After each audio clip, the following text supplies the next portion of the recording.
Hello, everybody. It's Sunday night. The name of the show is Intuitive Inc., and I am Servette Hassan. I have a really enlightening show today. I've been looking forward to it. We have a guest, Barry Eaton. He is a well-known radio and TV presenter. He's an author and journalist. Who's worked most of his life, his career at ABC and various other commercial stations in Sydney, Australia. So he's also, though, on top of that, an astrologer, a medium, a psychic intuitive. He also has his own radio show called Radio Out There, and we will touch on all of those things. He's already written 2 books, No Goodbyes, and the other one is Uncovering the Secrets of Life, or Afterlife, Uncovering the Secrets of Life After Death, which is really interesting because both of these books are about afterlife. And this latest book he's written is called The Joy of Living, Postponing the Afterlife. So obviously he's not going there yet. So let's welcome Barry Eaton. Barry, hi. Hi, Servette. It's good to know that I'm still hanging around here. Yeah, you are, whether you like it or not. Are you calling from Sydney? I like it. Good. Are you calling from Sydney, Australia at the moment? No, I'm calling from my place which is north of Sydney, up near the Queensland border. Wow, so you're still calling from down under, though. You're still calling from Australia. What time is it there? I'm in California. It's just after midday on Monday, so it's 2 minutes after midday on Monday, the 2nd of October. All right, there you go. You're ahead of us. And in many ways, you are ahead of us. I have to congratulate you. First of all, I've read your book. And you are a very brave soul to put it all out there on the line. The Joy of Living is the name of the book, Postponing the Afterlife. And this is a story of how you went through from beginning to end, because it starts with a diagnosis and it goes all the way through to a year afterwards and the whole shebang. And it's throat cancer that you had and that you survived. And also the other reason I really like this book is that there's also part of the book is written by your partner Anne Morjanoff. Did I say that correctly? Is that how you say her name? You said it absolutely perfectly. Okay, good. And also your son Matt. So we're going to talk about all of this, but okay, so let me ask you first of all, what made you decide to write about it? Because it is a very brave thing. It's not like writing, I'm a writer, you're a writer, we can write. We can write for magazines, we can write books. We're usually under contract. We usually have, this is different. You had to spill your guts. What made you decide to do that? You did. You had to spill your gut. And you talked about the crystal bed, the runes, all of that. That you really didn't hold back, which is what makes the book good. It's very authentic. You didn't hide any of that, which is really nice, because what you did is combine spiritual healing along with traditional medicine. So what made you decide to actually write about it, though? Well, it was actually an inspiration that happened, Servette, because initially I was not sure how I was going to have the treatment. I tend more towards natural and alternative treatments, and I figured, well, I'm not quite sure about all of this, so I did a lot of meditation. You start off with a lot of fear as well. That's a natural thing. When somebody tells you you've got cancer, the fear process kicks in. So I got through that with a lot of meditation, and in these various meditations that I did, I connected with my guides, with various people that I've worked with for my other 2 books, as you mentioned before, Afterlife and No Goodbyes, and asked for their guidance and my own intuitive guidance as well. And I was told in no uncertain terms that, yes, the advice they gave me, they wanted me to combine holistic methods as well as mainstream.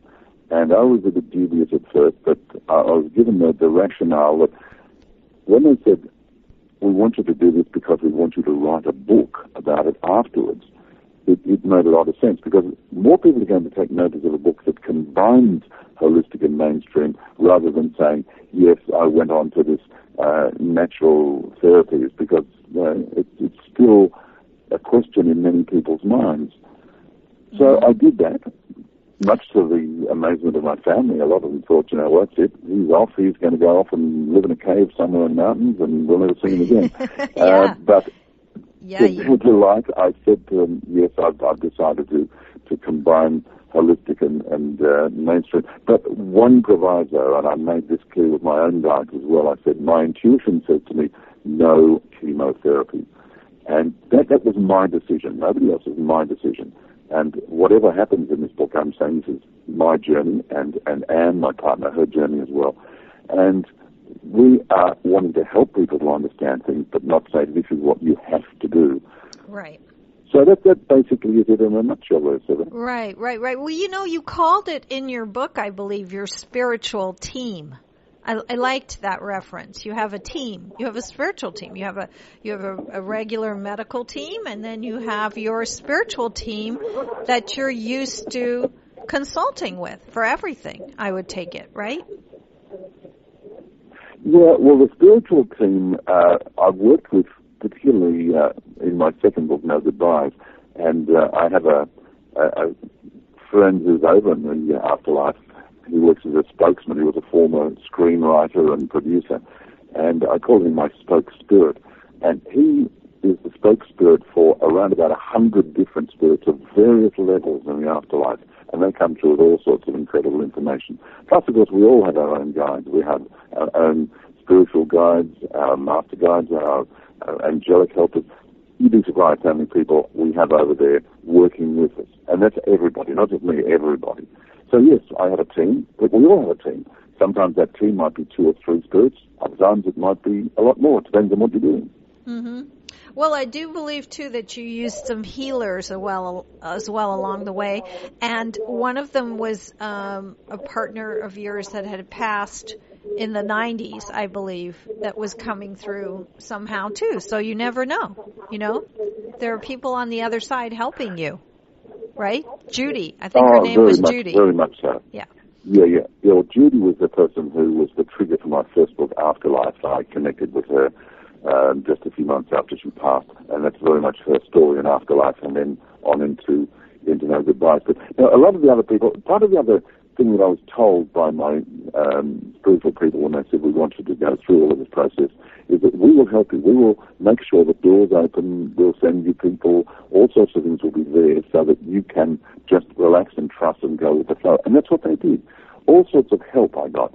And I believe this is open to everybody. And I work under the principle of you don't ask, you don't get. So if you ask for help and then you trust, help can come in many, many different ways. It can help from somebody just in the family ringing up and saying, look, I've heard you're sick, can I help you out? It can help in a book falling off a shelf, a story you hear on radio, listening to what we're doing here now. Right. That can be many different ways of getting this kind of help.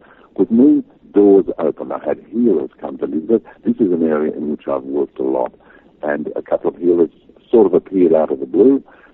Another one who helped me with hypnotherapy tremendously, Judith Richards. Now, Judith had contacted me a few months before all this and said that she would like to appear on my radio program. And she told me afterwards she'd never, ever done this in her life before, but something made her contact me to appear on the radio program, which she did. That's my program, Radio Up There. And then afterwards, when I realized that I was going to be going through all sorts of weird stuff, having to cope with radiotherapy, I went and had a hypnotherapy session with her, and she calmed my nerves. She helped prepare me. So all of these people that came along and incidents, I even had a congregation of the church praying for me. Now, they just said, do you mind? And I said, well, no, I've never had a congregation pray for me before. And, no, go right ahead, feel free, I'll take anything I can get. So it did. The people on the other side helped. And this, I believe, goes with all sorts of conditions in our life. And if we can ask for help and trust, it will come, particularly if it's for our highest good. And that's the most important thing, for our highest good. Right. That's very important. You're right. We'll start from the beginning. start from the beginning, Barry. When were you? How long has it been? Because there was a part in your book I read that it had been 3 years, and you were still writing. So you were still going. When did this all start? Well, it started at the beginning of 2013, and I was actually putting the finishing touches to No Goodbyes at the time, and then Anne and I went to a funeral of a cousin of mine, and when we came back again, I had something I thought stuck in my throat, and I couldn't cough, I couldn't get it out, I couldn't do anything. And when I went to the doctor, I was thinking, oh, well, they'll just put a pronged instrument down there and pull something out. It was stuck in my throat somewhere. But they took one look and said, go and have a scan straight away. This is a tumour. It's not something stuck there. It's a tumour. So I went and had the scans, and then one thing led to another, and I ended up having 3 operations, one to remove the tumour, and then 2 more to take out my thyroid, which was also found to be containing cancer. So 3 lots of surgery, and then I was told this is where you've got to have either chemo or radiotherapy. That's the medical side of things. So I went along and had more tests and met people, as I mentioned in the book, The Joy of Living. But I always, from the word go, said no. My intuition says no chemotherapy. So I did agree to radiotherapy, and I was able to then, as part of the journey, as it unfolded, I was able to prepare, which I believe is really, really important, and didn't go through it. But the first thing, Sylvette, is to take some kind of responsibility for what is happening with you. I think so many of us, when we have a medical problem, we just rush off to the doctor and say, oh, quick doctor, do something. It's over to you. I don't know what's happening. So we go into that fear mode, and we expect the medical department, the medical team, the doctors, hospitals, whatever, to just provide all the answers while we sit back and feel sorry for ourselves. Well, that doesn't work, in my opinion and in my experience. By owning it, by saying, okay, in some way I created or co-created this.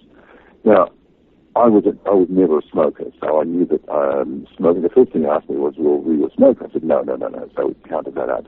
We went through various things, and as I explained in the book later on, I do believe that it was passive smoking, which I used to MC a lot of events many years ago, and in smoke-filled rooms, hundreds of events that I did. Oh, yeah. So I believe that was it. But right. I'm sorry, you're going to say something? No, right. I mean, we've all, if we're at a certain age, I mean, I'm 59, and I remember when I worked at the LA Times in the 80s, everybody smoked at their desk. You know, that's right. The room was filled with smoke all the time, you know? So, yeah, I can imagine that. So even if you weren't a smoker, you were around it enough in your lifetime, right? Right? Oh, very much so. As you say, smoke-filled newsrooms, and shows that I was doing in events all over the place. Because I was working for a large cigarette company, do it just as a freelance MC. And because everybody in the room smoked, I was the one that didn't. Right. Oh, that's funny. They probably wondered why you weren't. That's funny. Well, so you're calling it, is it the same thing as radiation, where they sort of, we call it radiation here, because normally the treatment for... Yes, I believe that. Right. Normally the treatment for throat cancer would be radiation and chemotherapy, not one or the other. They do both here. Oh, really? Yeah. Yeah. So Well, I was told it would be either one or the other. I went in front of a committee, and all these people came in, oncologists and all these sort of people came in, and I just said to them from the word go, sorry, chemo is off the table. I will look at radiotherapy, and that is it. So I managed to get offside with a couple of oncologists who specialize in chemo. Right. But apart from that, I took responsibility. And that is the most important thing. I took responsibility. My attitude is, look, it's my neck, literally. And if I'm going to have a say in this, I'm not going to sit back and just become a pincushion, a medical pincushion. Right. And if it works out, and I trust that it was going to be, I never ever felt at any stage that I was going to return to my home in the afterlife, well, not straight away anyway. And I believed by taking that responsibility, doing my research, doing my preparation, that it was going to be a a very successful journey. And that's what it turned out to be. The positive mindset is just so important. Right. I agree. I think it's important with everything, but especially with something like this. And you talked about even, meditation is extremely important, but at one point you were trying to lay still because you were trying, before the hypnotherapy, and so that, because when they did the radiation, they were going to have you sit, not move at all, not even cough. And you did some creative visualization as well. It was good. It was kind of a combination of many spiritual aspects that we could we should just all use for many things. But it particularly helped with the illness for you, right? Yeah, well, that's very true. That's true. I mean, as you said, I had the hypnotherapy because I was going to have to wear this great big mask over my face, neck, and shoulders, and be bolted down for about 35 minutes for 45 sessions of what we call it radiotherapy. What do you call it? Radiation. Radiation, yeah. It's the same thing. They're burning. Radiation, yeah. They're burning. It's exactly the heavy X-ray. Yeah. And it right. it literally burns. It literally burns the cancer cells. Is what it's doing. But it has to be. That's right. It has to be precise, because if you move, I mean, medicine has gotten so advanced over the years, and they can pretty much narrow it right in to wherever the tumor was. But you can't move, or you're going to get injured somewhere else. Right. Well, this was it, and I was very lucky because, and this I believe is another little thing that happened with me from my spiritual health, is that my footsteps were directed to the Royal Brisbane and Women's Hospital, where I had a toner machine, TONO, and this is an American invention actually, and it is able to very fine-tune the area that is going to be covered by the radiation, and they do it with a computer. And the oncologist in charge of the whole area of my treatment said to me, I know you're a broadcaster, and I will be able to program this so that it will avoid your vocal cords and your lymph nodes and all the important things. So you'll be able to still have the treatment and still retain your voice. Well, yeah, and you have a great voice, so it worked. It did. Okay, talk to me about, how did you get involved with the whole John of God thing, the crystal bed, how did that happen? Okay, well, that happened quite a few years ago, actually, and we went over to New Zealand, and my partner and I, and co-wrote The Joy of Living with me. We went over to New Zealand, and I had a treatment over there, and then a couple of years later, I went off with a group to Brazil, where John of God is, and people who are listening may have seen, I know 60 Minutes in the States, and I know Oprah, that all covered the John of God experience. Yes. Quite amazing. I went there. I've written about it quite at length in the book, The Joy of Living, so I won't go into it completely here. But one of the things is, a treatment you can have is called a crystal bed, and there are 7 coloured crystals that match up with the chakras, starting off with red and going right through to white for the crown chakra. And each one of these helps balance your chakras, balances your energy.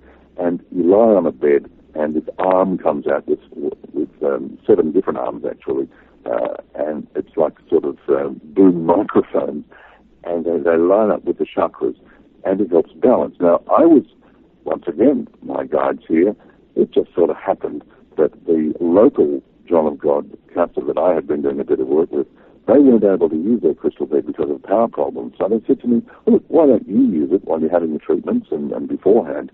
So I was given a little gift from the universe, and I was able to prepare myself on the crystal bed. And when Anne and I came back on the weekends from the hospital, I was able to have crystal bed treatments along with other energy treatments and energy balances from natural healers that I work with. So all of this sort of thing really helps. Now, people might say, oh, that's all very well for you. You've got yourself a nice little free crystal bed, didn't you? Yeah, what about me?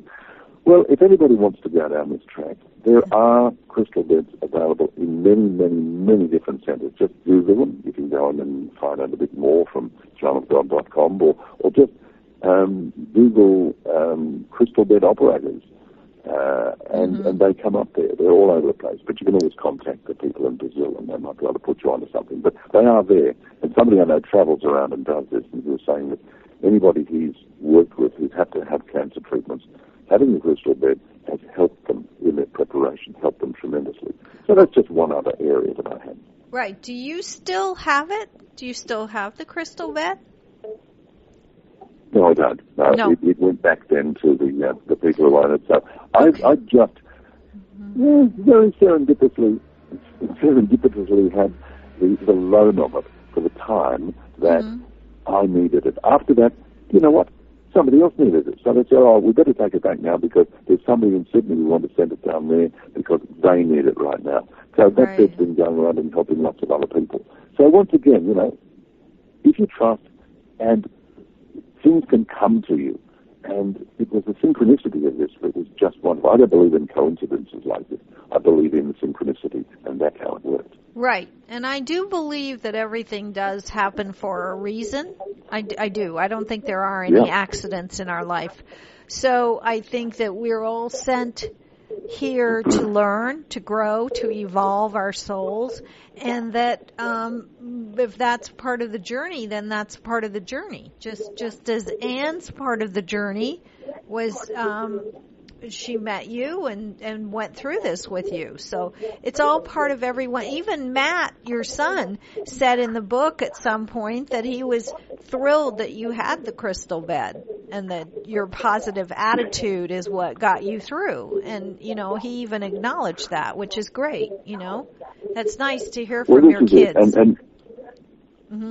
That's right. And it's also really, really important for anybody undergoing treatment like this or any other really severe health condition or life condition, really, to have that support from the caregiver, or what you, I guess in the States, call the caretaker. And to be able to have that backup, that support is just so vital. And without that, I saw a few people at the hospital, and I'm pretty sure they were there on their own, and they really, really looked very sad and very lonely. Whether they had somebody to go back to at home, I'm not sure. But at the time, I had Anne with me at the hospital. The first few visits, Matt was able to be there because Anne was caught up in another area for a while.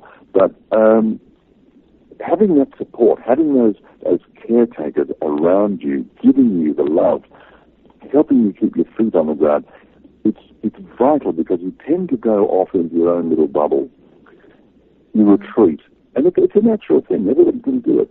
You become so self-focused on what it is, the treatment, what I'm going through, the impact on me, everything like that.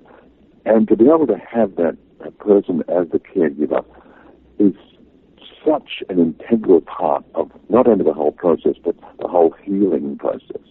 Oh, I agree. I mean, she was an integral part of this, and even going through her own, whatever she was going through, because you do get lost in your own world, I'm sure. You're focusing on, and it's not an easy thing to hear, especially when you need surgery. And you had 3 surgeries back to back, almost, right? It's a lot. It's a lot. Yes. Yeah, I had 3 surgeries within about 3 weeks because I took the tumor out. And in doing so, they looked at the thyroid and with tests and said, look, it looks like that we'll take a biopsy of the right side of your thyroid, but that looks cancerous. So they sent that away. So it came back again and took the right side out, and it was cancerous. So they said, maybe we better take the other side out as well. Now, at this stage, intuitively, I knew that the left side was okay. I really knew it. I felt like saying, no, don't, because half a thyroid's better than no thyroid at all, as I've found out since. But at that stage, I was so far into the medical system, I agreed to it. And because they said, look, if it is cancerous, then later on, having had all this radiotherapy, and it's going to be very, very difficult. But the other side came out, so it was my 3rd operation, and it was benign. So my intuition was right.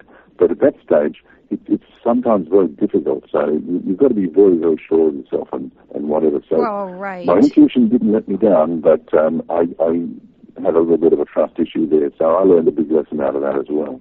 Mm-hmm. Okay, and you were also using the runes as well.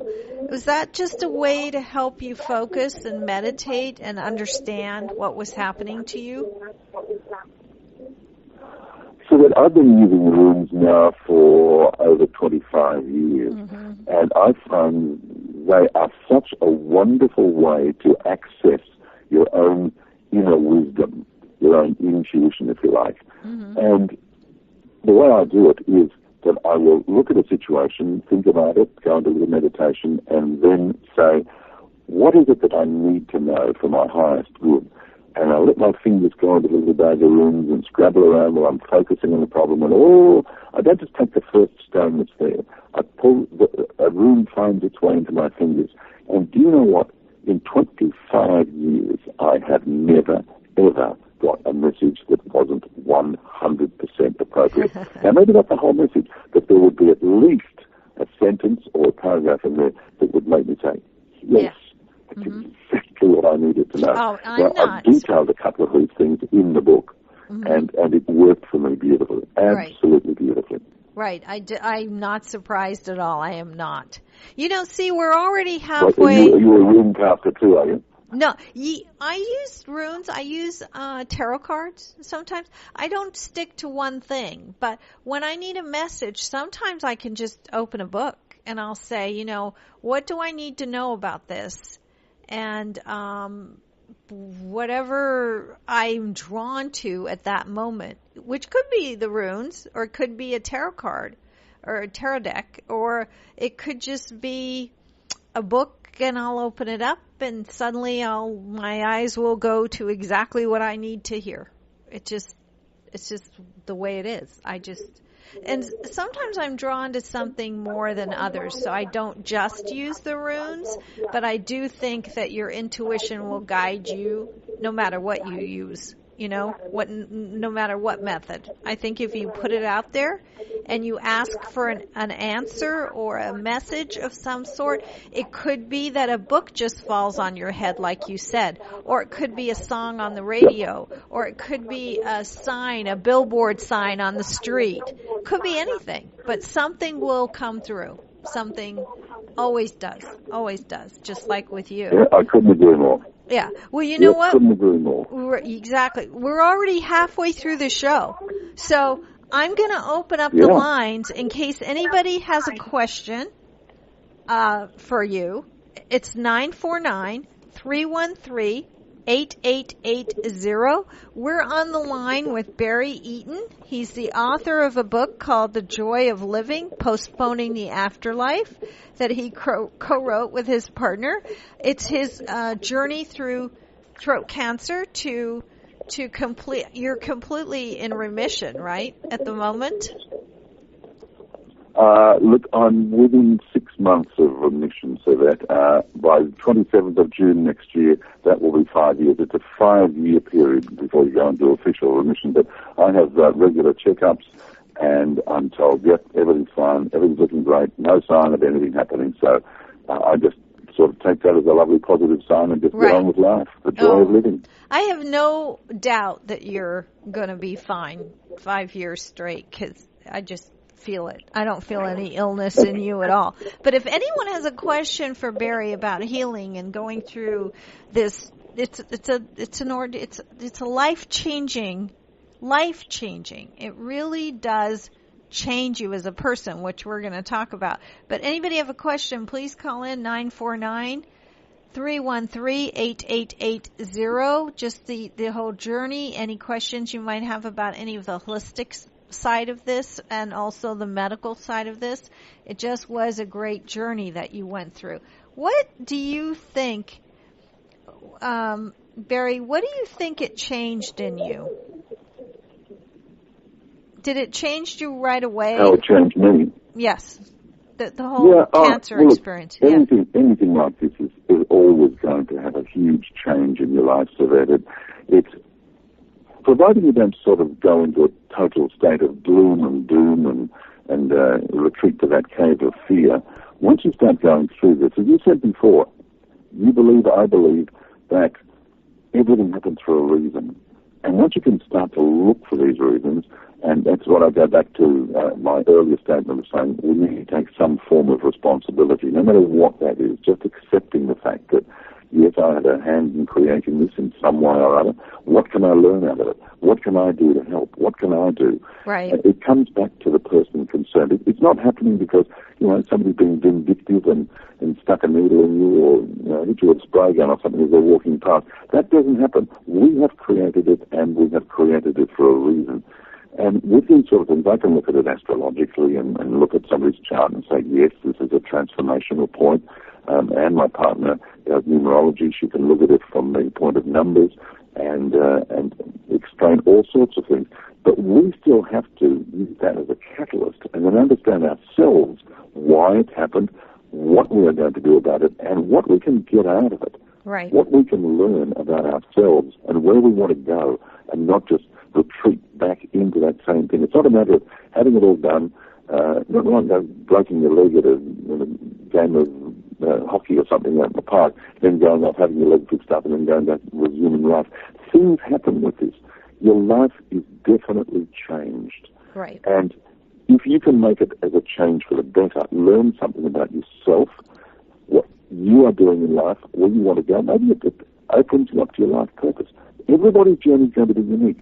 But once we can find out exactly why, we can do something about it, we can learn, and we can grow. And to me, that's the whole purpose of life, learning and growing as a soul. Evolving as a soul. Exactly. That's what I think we all come here to do. So what do you think your reason was? What was your, why do you think this hit you at this point in your time, in your lifetime? Well, I've reached the age, I guess, where when I look back on it, I've done a tremendous amount. But when I look back, it's mainly all about work and the things that I've done in my career and everything like that, radio, television, stage, film, and media relations companies, all sorts of things. That was the prime focus of my life. And I don't think the title of this book is a coincidence. I wanted to call it Postponing the Afterlife to fit in with my other books, but the universe sort of came up along with the publishers, the idea of the joy of living. And I think that was it. I needed to discover more about the joy of living more than just as a career, living and finding out more about myself, getting closer to my family, getting closer to my partner, and finding out what I want to do with the rest of my life. And it's not just going out there and flogging myself in a work area. I've got to be able to find a lot more balance in my life. And that is one of the reasons. I think there's a lot of other personal things that emerged out of all of this. But it has made me a lot closer with my family as well. And I've learned a tremendous amount about myself.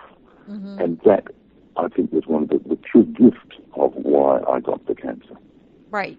I do think that it does bring you closer, because really in the end, it doesn't matter what you've accomplished in terms of career. It's all about love and who you love and who loved you and what you gave, And in a way, this book is very loving, because I think part of the reason you had the experience, and I could be wrong, but I think part of it is so that you could share it, and not just share it to help other people go through that and understand how you can both commingle the spiritual aspect along with real medicine, but also you brought in a perspective that very few books do, which is Anne's side and your son's side, which is important, because people forget that. People forget what, and people need to know. People want to talk about that. There are a lot of people out there that are caring for someone with cancer or with illness of some kind, who feel underappreciated and feel like it's not worth it, and am I doing the right thing? And there's a story to that too. And also from a child's perspective. Is that why you included, what made you include them? Well, everything that you said is spot on. Mm-hmm. And the role, as I said, of the caretaker, the role is just so important. And we wanted to put Anne's story in there because it's the balance of getting both sides of the story. When we first started off, Anne said to me, "Why don't you keep an audio diary? Now you're the broadcaster, so don't write it down. Just speak it every day." Now, after a while, it started to get a bit tough when my throat was getting a bit sore, but I still managed to keep the audio diary all the way along the line.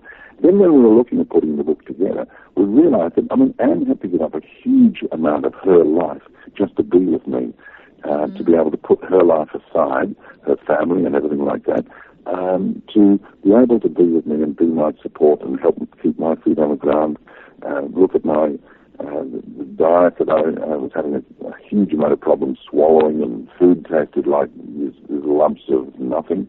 And she was constantly there for me. And it doesn't matter whether it's cancer, whether it's helping somebody after an accident, whether you're looking after a child, a parent, a sibling, whatever. The role of the caregiver, the caretaker, if you like, is so important and is often, more often than not, completely undervalued. It's just, they're there. Let's focus on the person that's going through all of this. And that's one of the reasons we wanted to write this, to give some kind of acknowledgement, if you like, to give an acknowledgement of all the things that people who are the caretakers, what they're going through, and their important role. Now, Matt, my son, is not a little boy. Matt's a senior journalist at the ABC himself in Brisbane, which is a northern capital here. Yeah. That's where I was actually going for my treatments, up into Brisbane. Great. So Matt is a journalist, an author himself, and all sorts of things. So his role there, he and Anne were able to sort of work together on a couple of occasions, and then Matt's wife and my grandkids, they were all there, and my daughter's a psychologist. She was the one that told me about the suggested visualization and body relaxation and all these sort of things. All of these things built up the help that I got from everybody. I would not have wanted to do this on my own. And that was why I wanted to really emphasize the role of the caretaker and all the other members of the family that are getting in there and helping whoever it is under whatever circumstances they're going through. Right. It's I have a girlfriend whose husband, I adore Anne, and her husband just went through throat cancer and had chemotherapy and radiation together. And he needed to have a feeding tube put in his tummy because he just couldn't get the food down. And that was left to her to do, It's not an easy role to undertake. And, she was, basically she's his wife, but, she was just caretaking. And her entire life got put on hold for months, almost a year, I would say at least, wherein that was the focus of her entire day and night for a while, and people forget because they're focused on him, and it was hard for her. It was a tough role to be put in, so yeah. And he's... Listen, Phil, can you imagine if somebody was going through after a serious accident and they were recovering in hospital, maybe in a coma, coming out of a coma, recovering, maybe ending up as a paraplegic or whatever. The role of the caretaker there in that person's life and recovery is so integral to their whole healing process. And I don't think it can be overemphasized in any way. No, I don't. What's your biggest piece of advice, having written this book with Anne and your son? What would be your biggest piece of advice for a caregiver that's giving that support? I don't know. Anne's sitting next to me. Do you want to ask her that question? Yes, put her on the line. Anne. Hello, put Anne. Her on the line. I'll have to come over here, Anne, and come over and meet Sylvette. I'll just pass over the headphones to her. And I think that's a great question. And if you can ask her. I will. And she can give you some ideas herself. I All right, will. hang on. We're just doing a swap over here now. Put Anne on the line. Hello, Anne. Hello. Hi, Anne. How are you? Hi. I'm really, really well, thank you.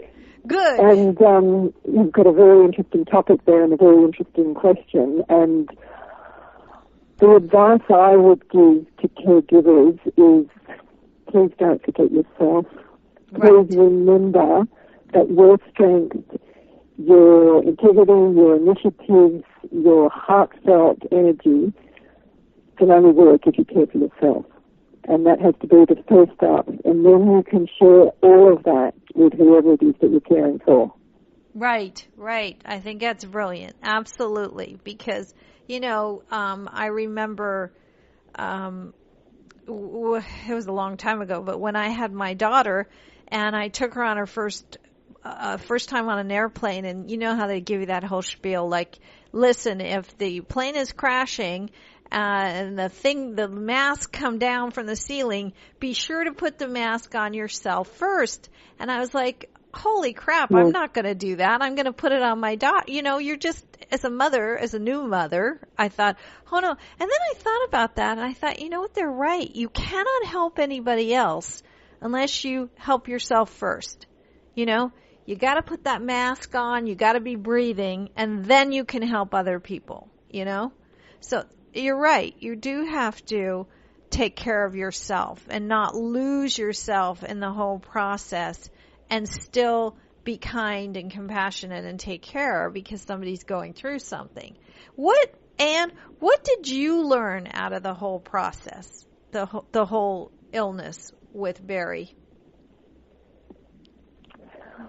Well, I had to that point been a bit of a people pleaser, and I did realise that I really couldn't be all that I needed, all that anybody really needed, unless I could be everything that I could be for myself. And I'd left everything in Sydney to come up here to the Northern Rivers area that Barry lives in.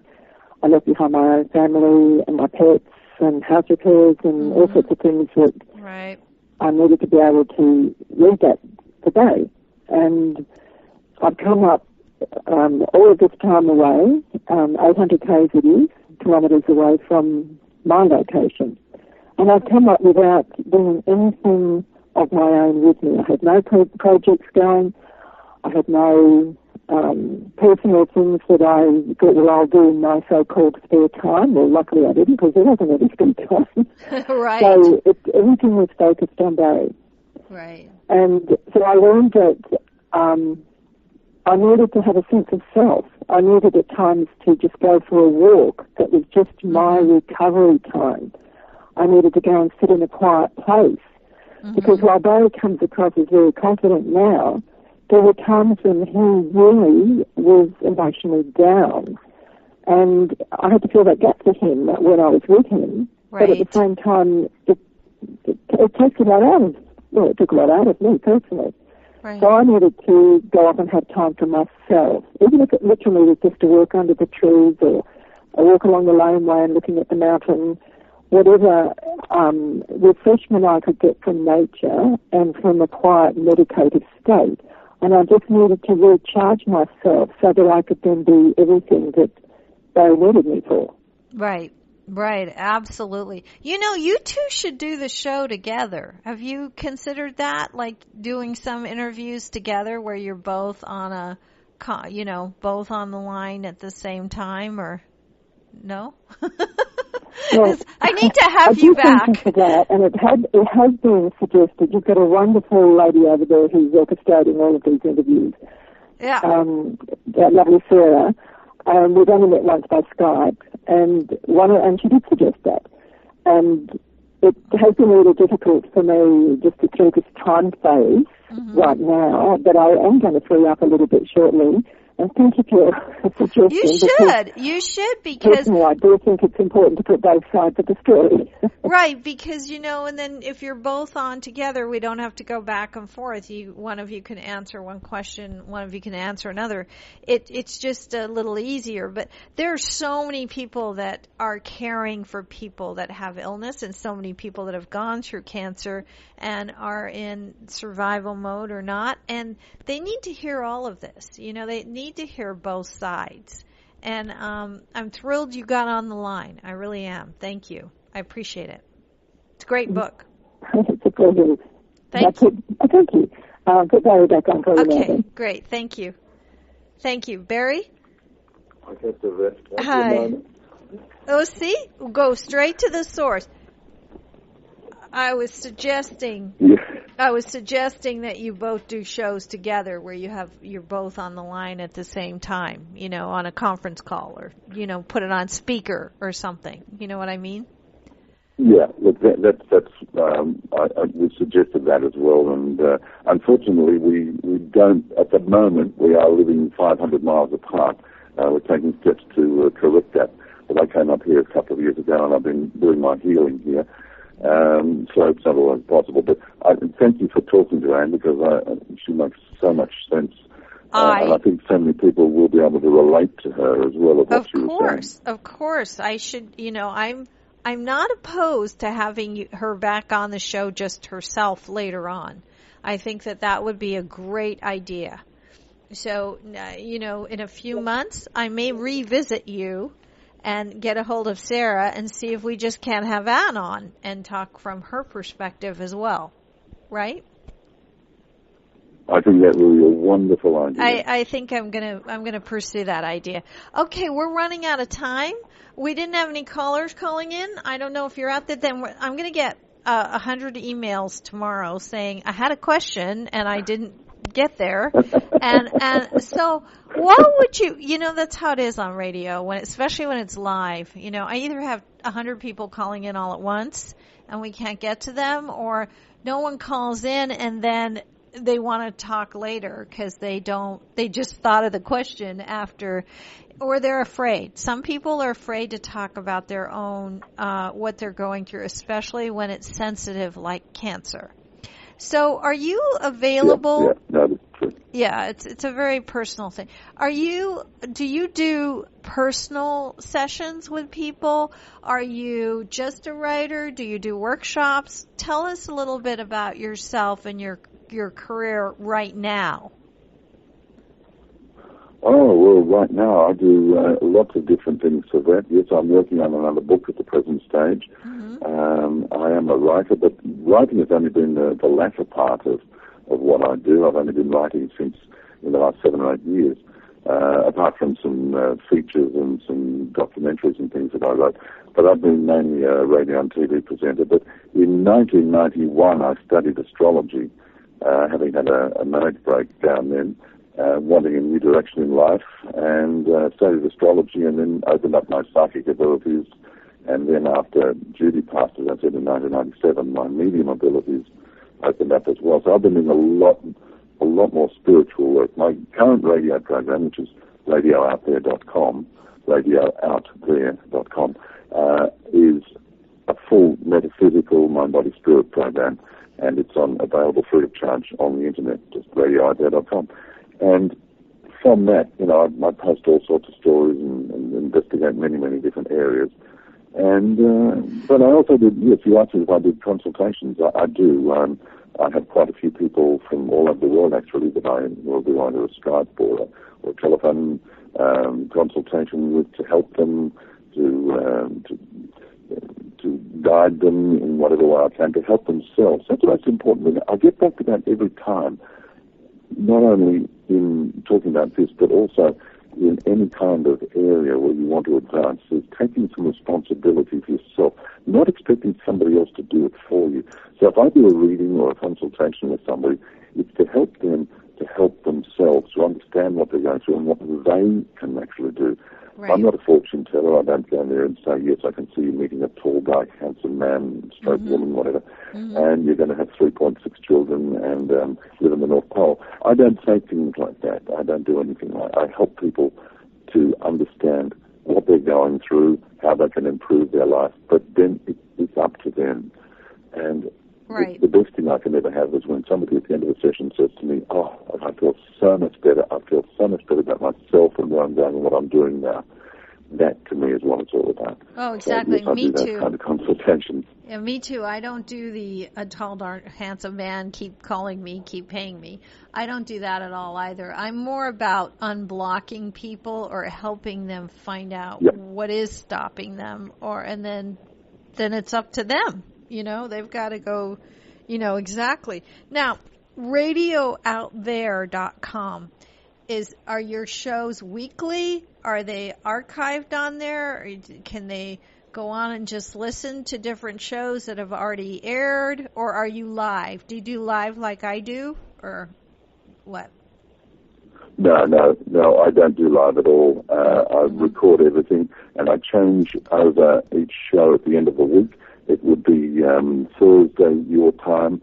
I usually do it about Friday evening Australian time, and that show stays in prime position for a week, and then it just drops down one place. Yes, I'm archived back for about 12 months, so I have all manner of people on there talking about many, many different things. Okay, so but is it spirituality based, or is it the gamut of all kinds of things? Yeah, it's mind, body, spirit based, but I also do cover other metaphysical areas as well. We might look at UFOs, we might look at the power of positive thinking, the negativity, or all sorts. We'll cover all sorts of things like this. When I say negativity, I mean how to overcome negativity, but many different areas. I also interview a lot of authors for the books that they're putting out there. Mm-hmm. Well, I know about that, so. All right, Barry Eaton. I bet you do. I do, yeah, I do. Now, do you have a website as well besides radioouthere.com? Is there a Barry Eaton website as well with your books on it, or how can people find more about you besides? Well, the best way is to go. I do have I have a website for Afterlife and a website for No Goodbyes. I haven't got one for Joy of Living, but I've got links. And it's best to go just to my radio website because I've got links across to all sorts of things there, and that's the best place to go to. Just Radio Out There, all joined together, 3 words all joined together, radioouthere.com, and you can find out about this book, my other books, and whatever. Right. But I do have some other websites, but they are linked as well. No, that's good. But if people want to contact me as well, there's a contact on the radio website there, which is just radioouthere@gmail.com if anybody wants to email me. Oh, good. radioouthere@gmail.com. And it's Barry Eaton, and it's BarryEaton. And I imagine that No Goodbyes and Afterlife, the books that you've already written on the afterlife, are available on Amazon and everywhere else if they want to get them, right? Oh, they are. Yes, they're all widely available. In fact, Amazon, Barnes & Noble, Book Depository, and many others. If you just go in there and even Google my name, they'll be up there. Okay. Joy of Living, of course, yeah. Great, and The Joy of Living as well, which is what we've been talking about, The Joy of Living, Postponing the Afterlife. I highly recommend it. I read it. It's not only Barry's journey, and I can tell when people are being authentic, and you were. You spoke from your heart. And so did Ann, and so did Matt, and that's what makes the book good, because it's just the truth, nothing else, just what really went on. And that's what makes things good, is to me, is that they're very authentic. Now, what are you writing quickly, because we're running out of time, but are you working on another book right now? Yes, I'm probably about 2/3 of the way through my next book, which is the third part of the trilogy I was going to write on the afterlife, but this one is focusing on past lives and reincarnation, and I'm doing a whole lot of deep investigation there and going into areas of the past life that we all have, the past lives, and the whole concept of reincarnation, why we do it, what's in it, how we can access our past lives, all of these things. And it's not just like there's some other wonderful books on past lives there, but this one is not basically just on other people's case studies. And I'm trying to find different angles and different ways of looking at the whole subject. It's a vast subject, and I'm absolutely, and always have been, fascinated by the whole area of past lives. And I've explored some of my own and explored even more. I've been working with a wonderful guy called Peter Smith. Peter is the international president of the Michael Newton Institute. And you may know that Michael Newton, who wrote books like Journey of Souls and Destiny of Souls, Michael passed last October. Right. 12 months now. Gee, it's so fast. Wow. Anyway, Peter, I actually did the obituary program for the Michael Newton Institute, which was an absolute honor. So wow. Peter's helped me out tremendously in my areas, and we've been looking at whole areas of quantum consciousness. That's his area at the moment. And looking at the whole quantum aspect of past lives and reincarnation as well. So, but not from an academic point of view, very much from a personal point of view, so that everybody can relate to it. That's why I like to write my books, so that people say, oh, I can hear you actually saying those words. And I said it about Anne too. Oh, friends of ours said, oh, when we read the book, we could just hear you both saying those words. That's the way I like to write, so that, right, me so too. that you can communicate. Right. And not write textbooks or something like that. No, it should sound like, that's my modus operandi. And it takes a long time to write like that. People say, they read my books, and it sounds like you're talking. It sounds so easy. I can do that. And I was like, okay, go ahead. It takes a long time to learn to write from just your heart and your own voice, or at least it did for me. Maybe some people are lucky. But that sounds like a fascinating book, and we'll look for that. I really thank you for calling in from Australia on a Sunday, or actually it's Monday for you. So I really appreciate you taking the time. I also appreciate Anne taking the time. Thank you both. The name of the book again is The Joy of Living, Postponing the Afterlife. It's Barry Eaton, B-A-R-R-Y. The last name is E-A-T-O-N, written with Anne Morjanoff, and it's M-O-R-J-A-N-O-F-F. She gets credit too. And your website is radioutthere.com. All good. Thank you so much for joining me tonight. I appreciate it. I'm sure that it's been a delight speaking to you, and thank you very much. And, you're welcome. I must go away and find out about your books, too. You sound like very interesting. Please do. Please do. It's all good. I will indeed. Anyway, thank you once again. Take care. Thank you. Bye-bye. Thank you. Oh, what a great show. He's wonderful. And, Anne was really sweet to get on the phone. I'm going to have her back. We're going to do a whole show with her because so many people are caretakers or caregivers, and they go through a lot, and it is a lot. And they have a whole story to tell themselves, which she did in this book that we were just discussing here, The Joy of Living, Postponing the Afterlife. Again, it's been a great hour that's gone way too fast. I'm running out of time. Next week, following in the same vein, I have Anisha Kiel, K-I-E-L. She's written a book called Discovering the Healer Within. So we're going to keep on that venue for another week. And so I hope you join me for that. And my website is servethassan.com, ServetHassan.com. The blogs and the shows and everything else are on there. You can find out anything you need to know on that. I will update it after the first of the year. We're going to be doing a whole bunch of new things. But for now, be you to the full, because that's what's truly beautiful. That's what makes things happen in your life. Be yourself. Be true to who you are. When you are, everything you want and need comes to you anyway. It's all good. You take care, and I will hopefully see you next week. Bye.